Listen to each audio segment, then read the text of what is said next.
ओम गणेशाय नमः। ओम सरस्वत्यै नमः। ओम गुरुभ्यो नमः। ओम भगवते वासुदेवाय।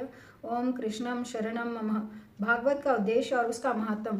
सच्चिदानंद रूपाय विश्वोत्पत्त्याय दिहेतवे तापत्रय विनाशाय श्री कृष्ण वयम नुमः। जो जगत की उत्पत्ति, स्थिति और विनाश के हेतु है तथा जो 3 प्रकार के ताप के नाश करता है, सच्चिदानंद स्वरूप भगवान श्री कृष्ण को हम सब वंदन करते हैं। परमात्मा के 3 स्वरूप शास्त्रों में कहे गए हैं। सत्य, चित्त तथा आनंद। सत्य प्रकट रूप से सर्वत्र है, चित्त मौन तथा आनंद अप्रकट है। जड़ वस्तुओं में सत्य तथा चित्त है परंतु आनंद नहीं है।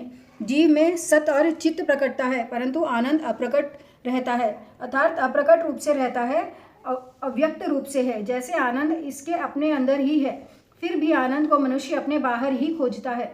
मनुष्य नारी देह, धन संपत्ति आदि में आनंद खोजता है। आनंद तो तुम्हारा अपना स्वरूप है, आनंद तो तुम्हारे अंदर ही है। इस आनंद को जीवन में किस प्रकार प्रकट करे, यही भागवत शास्त्र सिखाता है। दूध में मक्खन रहता है फिर भी वह दिखता नहीं है, परंतु दूध से दही बनकर दही मंथन करने पर मक्खन दिख जाता है। ठीक इसी प्रकार मानव को मनोमंथन करके आनंद को प्रकट करना है।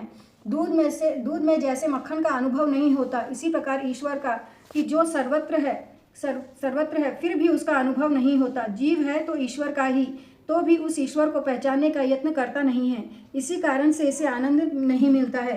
कोई भी कैसा भी जीव हो, उसे ईश्वर से मिलना है। नास्तिक भी थक हार कर अंत में शांति ही खोजता है। आनंद के प्रकार तैत्तिरीय है, उपनिषद में बताए गए हैं, परंतु इसमें से 2 मुख्य आनंद है। साधनंजय आनंद, स्वयं सिद्धि आनंद। साधनजन्य आनंद अर्थात विषयजन्य आनंद की जो साधन या विषय के नाश होने पर उस आनंद का भी नाश होता है और होगा। योगियों के पास कुछ भी नहीं होता फिर भी उनको आनंद है, अर्थात सदा आनंद में रहते हैं। इससे सिद्ध होता है कि आनंद अंदर ही है।